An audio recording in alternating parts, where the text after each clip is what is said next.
everyone, welcome back to our channel. We're the Garso Twins. If you're new here, welcome. I'm Carly. I'm Britta. And please subscribe if you like this video so you don't miss out on others. We upload quite a lot. Yeah, we've been trying to do more videos since we're self-employed now. And we are doing another video in our small business series today. This one is all about what we think are the essentials that you need to be able to start your small business. Okay, number one, let's get this one out of the way because it's clearly, I think, the reason more people don't start businesses is because you need capital. You need cash. Yeah. And it's an unfortunate reality. Obviously, you can raise money. We have not done that. We just have used money that we have made from other various businesses. And we did want to give out some numbers so you have an idea of what you'll need. But in our experiences, so we own 2 small businesses if you're new here, and we think you need a bare minimum of $20,000. And that's if you're launching one SKU, one thing. Yeah, like one product, but we'll get you basically like everything you need done. I think 20,000 is like everything you need for the product. Yeah, for the product. Not like the extra marketing initiatives and whatnot. Yeah, I think that, well, everything you need to launch. Okay, yeah. Like that could include like your initial like Shopify fees and all that too. Yeah. But I do think that it just is such a wide range. Like our experience has been in consumer packaged goods, and specifically in, you know, like Cosmetics. like cosmetics, and we have a candle business, and our candle business is a bit different because we did hire a manufacturer initially, so our costs were higher. Well, now, and we had 4 SKUs. Yeah, now we pour them ourselves. So like maybe if you're really bootstrapping a candle business, you could do it for less than that. But just speaking from our experience, we think 20,000 is the minimum you will need. But since, like we said, we have worked with various beauty brands, like it can go all the way up to like $1 million. But I think the average would be like 100 to 200,000. Yeah, I would say that too. And I do think like if you're getting past that, you need to like reel it in and really like just hone in on a few SKUs, because I think nowadays they like many advice on TikTok I've seen has said like you should really launch with a small assortment because it's very unpredictable these days, like how things will do. You can always launch more later. Try to launch with a small assortment. So definitely I wouldn't say to like go above that 200K. Yeah. You can probably get there pretty easily. Yeah. And I also think a lot of those brands that spend closer to 200K plus, they're using a like design agency on their branding, which can honestly be like 200K on its own. Yeah. It's honestly insane. So I think that you should definitely try to, this is also on our list, but for your branding of your brand, you will need a branding. You'll need a logo. You can do this yourself on Canva for free if you really want to, but we do recommend hiring a graphic designer and doing it that way. But I don't think you need like a full-on branding. Yeah, I agree. I think that's usually a waste of money. Like, yes, maybe it'll get you kind of like a beautiful brand. Yeah, and it'll get you recognized by some big retailers. Yeah. But it's not always like guaranteed that that's going to like get you in the door. And the second part of the capital, like number one thing you need is I think a budget from the get-go. Like let's say you only have $20,000, then you need a strict budget. You need to like allocate funds towards your manufacturing of the product, your packaging. Make an assumption on your COGS, your cost of goods for your product, which is the amount per unit that you're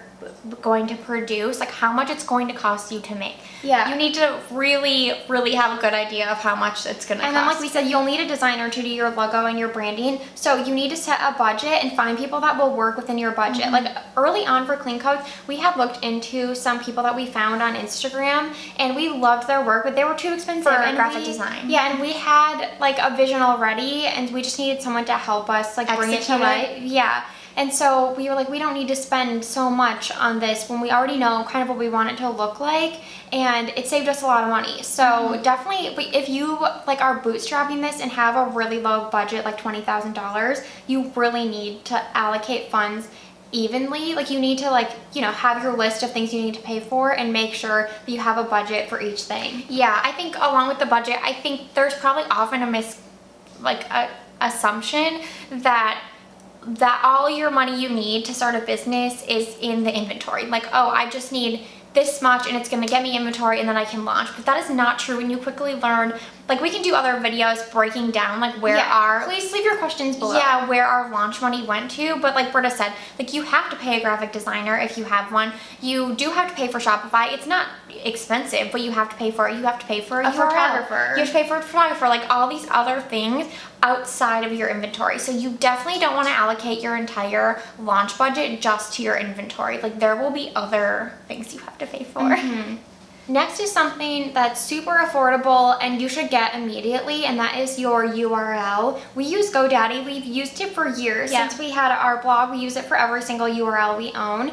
And like, that's the first thing we've always done for both Dyad and Clean Coats. When we thought of the name, we went to GoDaddy and purchased the URL. And I think like both of them were around like $30 a year. For Dyad, we got Dyad Candle, Dyad Fragrance, We got a few others. and Dyad Fragrances, I think, because you kind of just want, like, maybe someday we'll transition dyadcandle.com to dyadfragrance.com as we like expand our product offering. So you kind of want to purchase a few different variations if you don't really know what like you're going to end up launching. For Clean Coats, it was very easy. Just Well, Clean Coats was already taken, which we knew going into it. Yeah. So we did Clean Dash Coats and we were just fine with it. Yeah, but do that first because it's something so easy, and then you can secure that while you work on the rest of your brand. And then you're also going to want to secure the Instagram handle or Facebook or whatnot as well. Yeah, but that's why we did the naming video before this, because you definitely want to get on that, but you don't have an idea what you want your name to be first. Yeah.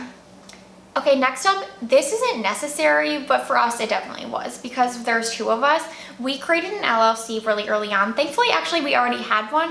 We had a photography business where we would take photos for brands like years ago. And when we were doing that, we quickly realized it was really hard for like tax purposes to get this income and then have to like somehow divide it. It was impossible amongst us. Yeah. It was really messing with our income and our taxes. So we were advised to get an LLC, so we did back then, but we could not run a business without it now. Like, you need an LLC, and it really, most of the reason people get one is to protect your personal assets. So if you own a business and you were ever sued, the LLC protects you like as an individual. So that's like the number one reason, but it's made everything so much easier. Like, all of the income that we generate from our Shopify stores, through Amazon, through all of our wholesale accounts, like, it all goes into our LLC, and then we can easily do our taxes at the end of the year, because basically we're an LLC, but our taxes, like, we file as a partnership, so we basically have our accountant divide the income. Yeah, and he gives us each a K1 form, and then we use that on our personal taxes, and it's so easy. But yeah, if there's any advice from any of these videos, it would be to get an LLC. I know it can be expensive. We did it all ourselves. Well, we're gonna do a separate video about how to set it up. Yeah, we can do a whole video. It's way more complicated than the trademarking. It's very hard. I won't sugarcoat it. It took like months of research to figure out how to do it, but we, again, didn't want to pay someone to do it. But if you have the funds, definitely pay someone to just set it up for you. But we didn't, and we figured it out, and we will do a video on it. Okay, next up is a distribution plan. So you have to determine if you're going to be strictly a D2C brand, or if you want to sell on Amazon, if you're going to try to get into retailers right away and that's like your main goal. Just establish that up front, because it'll definitely help you to kind of navigate where you want to put your marketing efforts, especially. Like, I feel like for Dyad, we knew we were only doing D2C. Like, now we're obviously trying to get into like some smaller retailers in Los Angeles, but when we first launched, like, we wanted to sell on our website, and that was our main goal. And that was not mostly, but a huge reason was because our cost of goods was really high. Yes. And so I think it'll also help you determine your cost of goods. Like, if you know for sure that you do not want to ever sell into retail, and you have a higher cost of goods, you can be okay with that. You can breathe easy and be like, okay, well, that's fine, because my margin selling D2C is okay. But for us, like, especially with Clean Coats, we knew that eventually we do want to be in retail, like large retailers, because it's a pet shampoo. We just want it to be like easily accessible to a lot of people. And so that really influenced our cost of goods. Like, we had to make sure that we didn't go above a certain amount. Yeah, and it's still not great. It's not great because we put a ton of actives in the formula, which is on us. Yeah. But knowing all this up front. Yeah, but now, like, we knew we were gonna do Amazon right away for that brand, especially because like Clean Coats is a pet shampoo. It's easier to ship. It's lightweight. Our candles are so expensive to ship because they're so heavy. So shipping them to retailers is like kind of out of the question. Like it's just so expensive. So obviously if we're in local stores, that's one thing. But for Clean Coats, like our ultimate goal is to just get out there. Like we want to be seen by more people, and being in a retail environment will do that. So that's what we're focused on. But just having a clear path is really important. Yeah, I also think it helps when you're designing your product because there's a huge difference.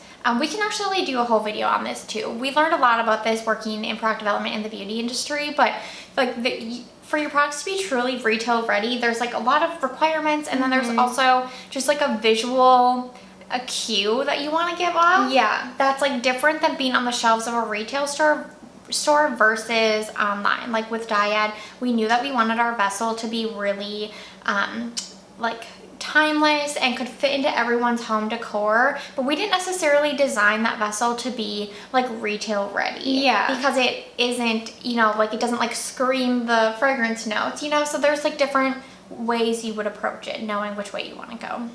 Okay, next up, this is another huge one, but like your supplier list and manufacturers. You definitely need these. Like we said before, well, we've talked about our history, but we both come from working in the beauty industry. So when we were launching both of our brands, we already had contacts ready to go. Like we knew who we wanted to work with for our manufacturer, for like the boxes for our candles, for the labels. Like we already had an idea of these people, and we had relationships built. So that's huge. But you do need this if you want to launch a product, like a tangible good. So if you don't obviously have those existing relationships, you could like find. Well, I mean, I feel like you could Google and then just like do cold calls and like reach out to people. I was gonna say, I think Googling is like the number one. We've heard it on a lot of like entrepreneur podcasts. People just said that they Googled. And we're like relentless. And mostly try to find people local. That would, I guess, be another tip. Like our manufacturer for both our candles initially and then our pet shampoo are both local to us. And we wanted that because then you can be on site. You can go if, God forbid, something goes wrong. Just like being accessible and being able to go there is huge. We should bring up when the founder of Tarte Cosmetics was on How I Built This, which first of all, her story is like so sad. Like she lost her husband in 9/11, but I'm getting off topic. And she talked about how they were working with a manufacturer in New Jersey. She was living in New York City, I think. And she had said that one of their truck drivers had called her and told her like something's going on at this facility, like I think you should come down here. And she drove to New Jersey that day, and they were like being shut down because I don't know what was going on, but basically she had called her team. They brought a truck and got all their inventory out. She said everybody else that had inventory there like couldn't get it for months because this place was shut down. Yeah, it was so like taken from I think like the bank. I don't even know. Crazy. That doesn't happen like often, but insane. But the fact that she was driving distance like saved her business. She said. So I think that is overlooked a lot of times. People want to work with like the best of the best, and like if you're doing cosmetics and you want to work with an Italian manufacturer, okay, but then you're taking a lot of risk. And like for us, again, back to the $20,000. Like if you are launching on a tight budget, we picked up our inventory both times. When we launched a Dyad candle, we had to rent a truck because it was a lot. I mean, it was a lot of candles. Like we said, they're big and they weigh a lot. So we had to rent a truck, but our boyfriends rented the truck, picked it up, no problem. And then for our pet shampoo, we literally drove our little cars. 2 cars, cars to our manufacturer, picked up all the inventory and brought it home. We fulfill the orders outside of our home. So we both times saved a ton of money doing it this way. You can spend hundreds to thousands of dollars like transporting freight your finished goods. So that's another tip. Definitely try to look for someone local. Okay, and last up is a freelance team. So obviously, mainly, you're gonna need a graphic designer. Like we said, you're gonna need someone to do your logo, to do your branding. Finding freelancers, I think, is pretty easy. Like we said, a lot of them have Instagram accounts, so you can look that way. We had found our graphic designers, they've been friends, or we found them through our past job because we had freelancers we worked with there. But there's a lot of graphic designers that are very talented and like readily available. So I don't think that's mainly the issue, but just like we said, finding someone that can work within your budget is really important. And then I think another person you could consider is a freelance freelance ops person, and I did ops at one of my last jobs. It was like a main part of my job. So we sort of knew like how to create SKUs, how to create a BOM, like how to do freight. Like I already knew how to do all of that going into all of our brands, but I think that if you don't know anything, that would be really overwhelming, and I can imagine that it would be someone you want to have on your team, just on a freelance basis, to like help you be set up for success. Like again, if you really want to be in a retailer, you should have like all your operations in a nice bow from the beginning. I don't think you want to be going back and like trying to backtrack on things that you maybe did sloppy in the beginning. So if you can find like an affordable freelance ops person, they definitely exist. There's a lot of them out there. That could be really beneficial. And then lastly, if you don't have the ability to take the photos yourself, you're also going to need to hire a photographer. But this is kind of a one-off expense because you would plan your photo shoot for your launch, and it would be like a one-day thing, and then they would obviously take the time to edit the photos and get them back to you. But it's not as ongoing as the other two roles you would need to fill, but we wanted to mention it because it is an expense. Okay, and lastly, you'll definitely need a platform to sell your goods if you're doing D2C. So we recommend Shopify. It's really simple to sign up. You do have to pay for the platform. And it recently went up. It did recently go up, but they also are implementing a ton of new features. So I feel like out of all the things we pay for, it is definitely worth the money. They're constantly making it better for the brands, like for people on the platform. But highly recommend Shopify. You can test different themes before you buy, which is really nice. And then you just pull the trigger, you start paying monthly, and then you pay per like order that you per transaction. Per transaction once you're selling. But that's definitely something you need. I think everyone at this point is D2C to start. Maybe you don't want to be D2C to start, but I definitely recommend doing, even if you want to be in retailers, like you should have your own website. So Shopify would be definitely on the list. Thank you guys so much for watching this video. Again, if you have any questions, leave them down below. We are open to suggestions on future videos in this series, so if you leave a question, it could be a whole video for us. So please ask down below, and we'll see you in the next one.